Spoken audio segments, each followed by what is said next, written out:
Hello friends, मैं अभिषेक भारद्वाज आज आपको इतिहास की सबसे महत्वपूर्ण एवं रोमांचक काल से परिचित कराता हूं। इस काल ने भारतीय इतिहास में महानतम शासकों को जन्म दिया, जिन्होंने अपने कार्य एवं शौर्य की बदौलत भारतीय जनमानस में अपनी एक अलग पहचान बनाई। तो आइए देखते हैं मुगल काल को। मुगल काल को अध्ययन की सुविधा के लिए हम लोग दो वर्गों में विभाजित करते हैं। एक महानतम शासकों का दौर था, दूसरा अयोग्य शासकों का दौर था। महानतम शासकों के दौर को हम मुगल साम्राज्य के नाम से जानेंगे और अयोग्य शासकों के दौर को हम उत्तर मुगल काल के नाम से जानेंगे। तो पूरा मुगल काल का पीरियड को देखेंगे तो मुगल काल के पीरियड को 1526 से 1857 के मध्य माना जाता है। इस काल में हमको क्या क्या पढ़ना है, तो सबसे पहले हम देखेंगे मुगलों की पृष्ठभूमि। आखिर मुगल कौन थे या कहां से आए थे, तो इनके वंशज के बारे में जानना पड़ेगा। इनका मुख्य निवास स्थान कहां था, किस कारण वह अपने निवास को छोड़ के भारत की ओर आए और भारत का तत्कालीन परिस्थिति क्या था कि मुगल आए और यहां भी उनका विरोध नहीं हो सका या उन्हें बाहर जाने के लिए मजबूर नहीं किया जा सका। इन परिस्थितियों को समझने की कोशिश करते हैं। तो आइए सबसे पहले देखेंगे मुगलों के वंशज। तो इस मुगल कौन थे, तो मुगल मुख्यतः दो विश्व के बर्बर शासकों का नस्ल था, जिसमें इनके वंशज में हम देखेंगे इनके वंशज विश्व के दो बर्बर शासक के वंशज थे। एक है चंगेज मुगल, पिता की ओर से तुर्क, जबकि माता की ओर से चंगेज का वंशज था।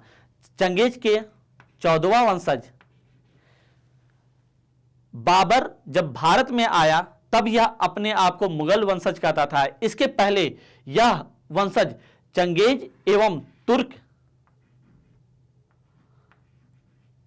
नस्लों के संयुक्त रूप से मिलने के बाद यह कहलाया चगताई तुर्क।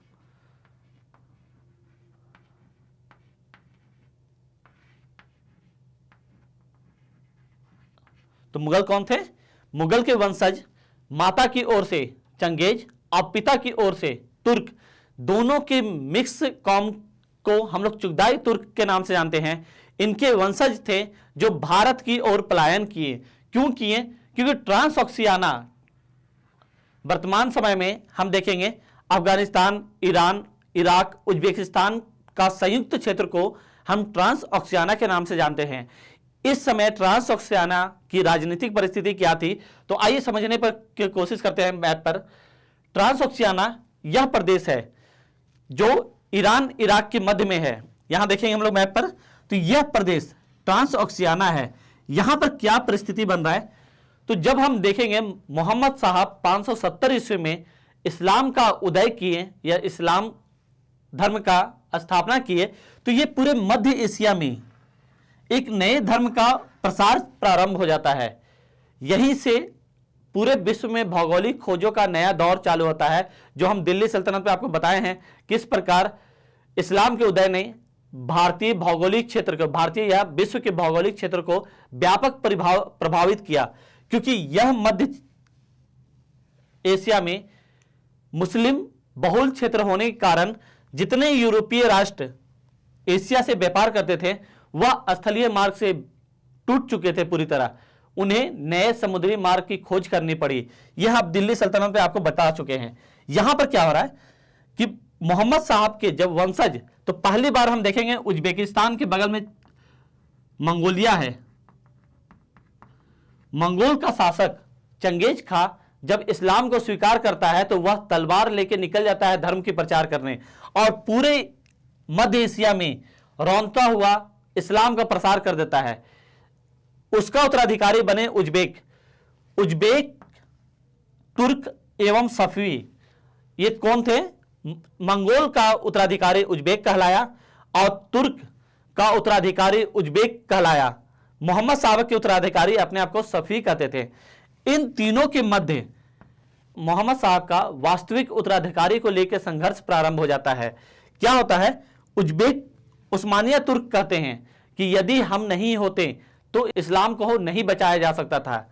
इधर चंगेज खां या उज्बेक लोग कहते हैं यदि हम नहीं होते तो इस्लाम इतना व्यापक रूप में विश्व में नहीं फैलता।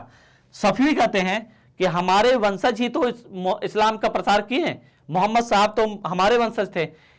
इस कारण ये तीनों के मध्य त्रिपक्षीय संघर्ष प्रारंभ हो जाता है, और जिसका रणभूमि ट्रांसओक्सियाना, जहां फरगना एक छोटा सा देश रियासत था, वहां पर इन तीनों का रणभूमि तैयार होता है। ये तीनों जब भी संघर्ष करते थे तो बाबर के एरिया फरगना या ट्रांसओक्सियाना में आकर युद्धरत हो जाते थे, जिससे बाबर परेशान हो चुका था अपने साम्राज्य को बचाने के लिए। इसके अलावा एक और कमी क्या था कि तुर्कों में एक गलत परंपरा है जो वर्तमान में अभी भी देखने को मिलता है हमको हिंदुओं में।